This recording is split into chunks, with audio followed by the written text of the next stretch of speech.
మాతృదేవోభవ. నేను మీ శ్రీధర్. ఇప్పుడు మనం చెప్పుకోబోయేటటువంటి అంశం ఏంటంటే రవి సంక్రమణం గురించి. రవి సంక్రమణం అంటే ఏంటి?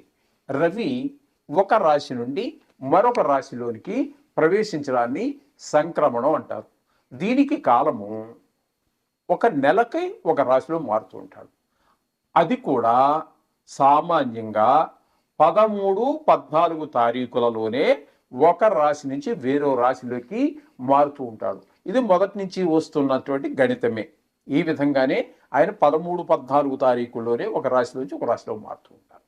ఇప్పుడు ఈ సంక్రమణానికి అంత ప్రాముఖ్యత ఏమిటి అన్నట్టయితే, సంక్రమణానికి చెప్పుకోలేనంత అద్భుతమైనటువంటి పవిత్రత ఉన్నది దానికి.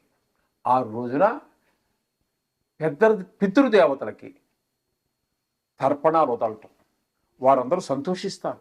ఓహో, మా వంశంలో ఒకరు మా కోసం ఇంకా జ్ఞాపకం పెట్టుకుని తర్పణాలు వదులుతున్నారు అని చెప్పేసి వాళ్ళు ఎంతో సంతోషించి పెద్దల ఆశీర్వచనం ఈ తర్పణాలు వదిలేటటువంటి వారి మీద తప్పకుండా ప్రసరింపజేస్తారు. దానితో వారి యొక్క వంశం వృద్ధి చెందుతుంది. పితృదేవతల యొక్క ఆశీర్వచనం లేకుండా ఎంతమంది దేవుళ్ళన్నా పూజించు, నీకు ఐశ్వర్యం కలగచ్చు, అష్టైశ్వర్యాలు కలగచ్చు కాక, కానీ వంశము అభివృద్ధి చెందాలి అంటే పితృదేవతల యొక్క ఆశీర్వచనమే కావాలి. దీనికోసము ఇటు పితృదేవతల తరఫున. ఇక మామూలు దేవతల గురించి చెప్పాల్సి వస్తే, సంక్రమణం అనేటటువంటిది చాలా చాలా చాలా పవిత్రమైనటువంటిది.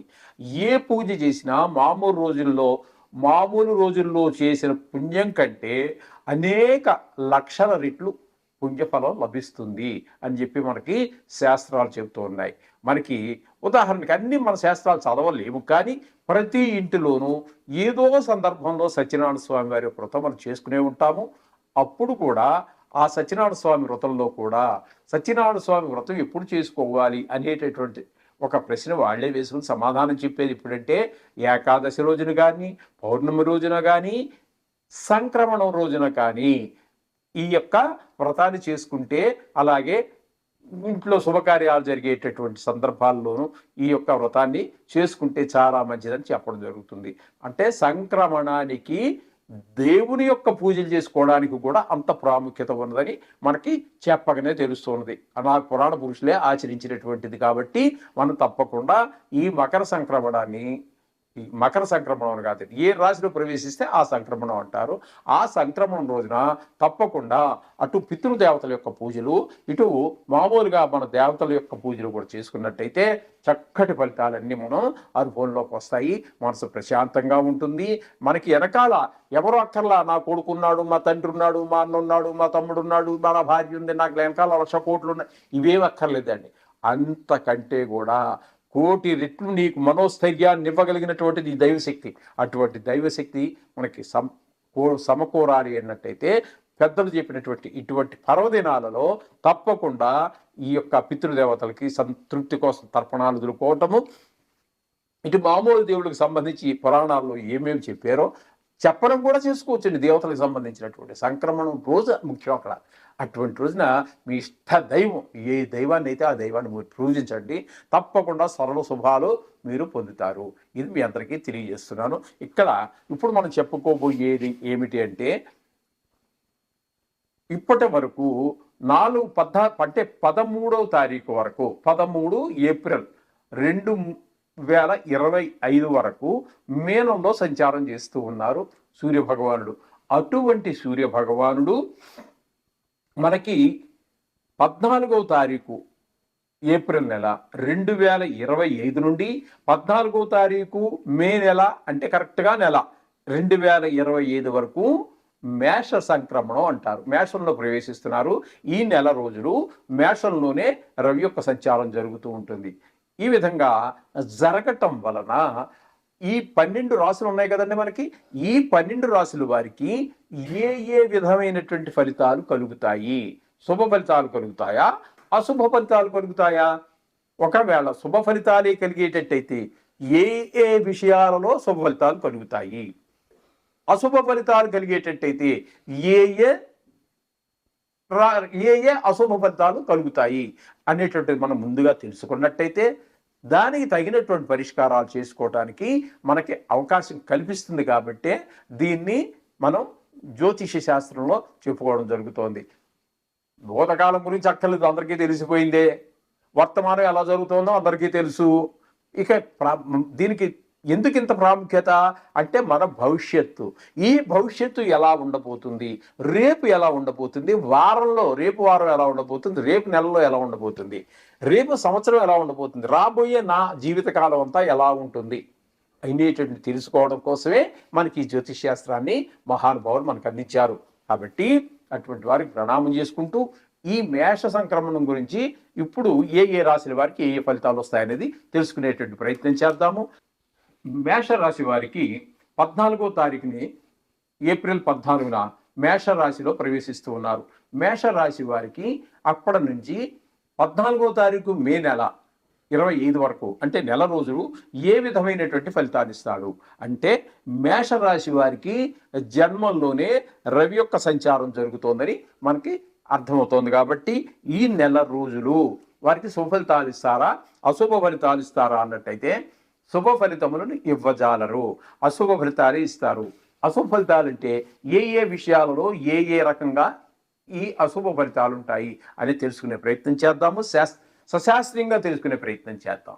ఇందులో నా కవిత్వం కానీ నా పైత్యం కానీ ఏమీ ఉండదండి.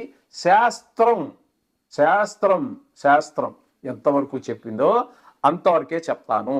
ఆ పైన ఒక్క మాట కూడా చెప్పడం జరగదు. అయితే ఇక్కడ శాస్త్రం చెప్తున్నటువంటి శ్లోకాన్ని చెప్పుకుందాం.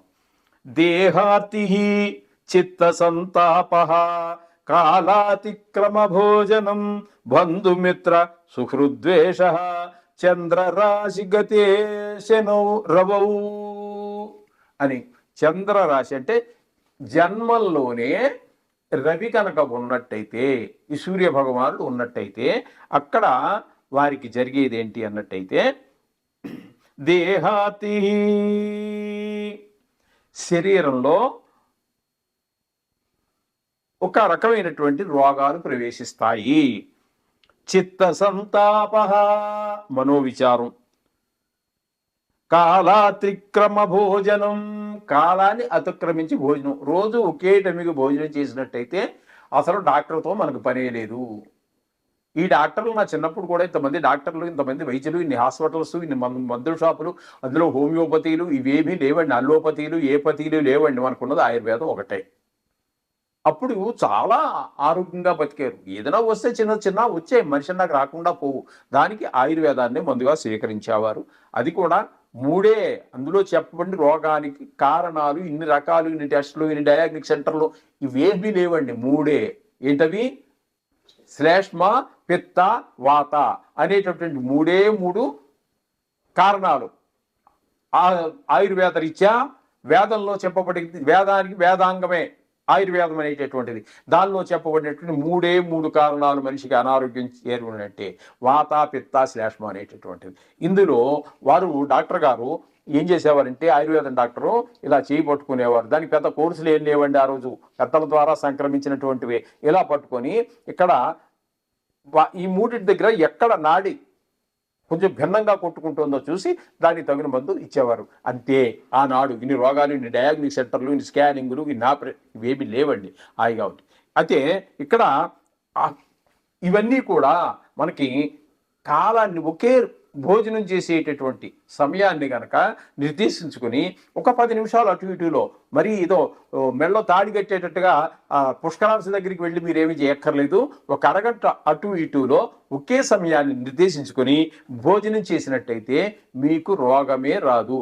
భోజనం చేసిన తర్వాత కొన్ని నియమాలు చెప్పారు, భోజనానికి ముందు కొన్ని నియమాలు చెప్పారు. వాటిని ఆ భోజనానికి ఏమేమి నియమాలు చెప్పబడి ఉన్నాయో అవి పాటించినట్టయితే అసలు డాక్టర్తో మీకు పని లేదు.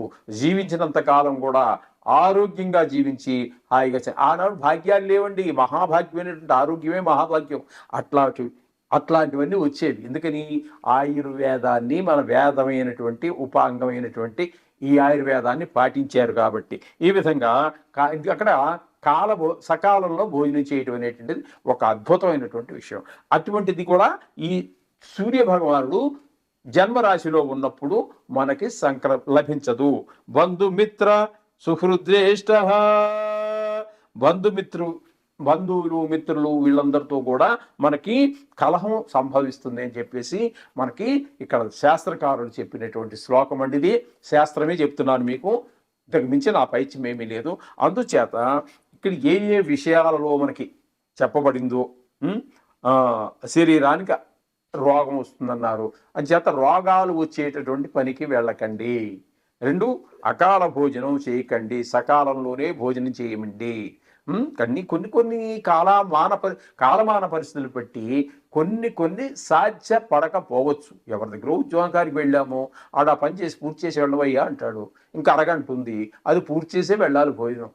కొన్ని కాలానికి తల ఒక తప్పదు, దైవానికి తల ఒక తప్పదు.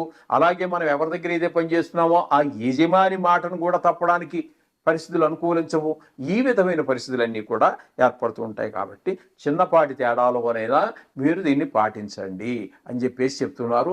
సరే, ఇంకా దోషాలు ఎక్కువగా ఉన్నప్పుడు వీటి పరిష్కారాలు మనకి ఆ సూర్య భగవానుడికి సంబంధించినటువంటి శ్లోకాలు, నవగ్రహాలకు సంబంధించిన శ్లోకాలు చదువుకోవటం అనేది, ఆదిత్య హృదయం అని, లేకపోతే సూర్య నమస్కారాలు అద్భుతం మహాద్భుతం. ఆ సూర్య నమస్కారాలు అనేటటువంటిది పరిపూర్ణమైనటువంటి ఆరోగ్యాన్ని ప్రసాదించేది. ప్రపంచంలో మరి ఇంకేది కూడా లేదు, ఔషధం కూడా కాదు. అంత మనకు శక్తిని, దానికి అంత చక్కగా స్థితిస్థాపకత, దాన్ని శరీరాన్ని వంగేటటువంటిగా అంత చక్కటి ఆరోగ్యాన్ని ప్రసాదించేటటువంటి అలాంటివి ఏమైనా చదువుకోండి, సర్వశుభాలు పొందండి. శుభం భూయాత్.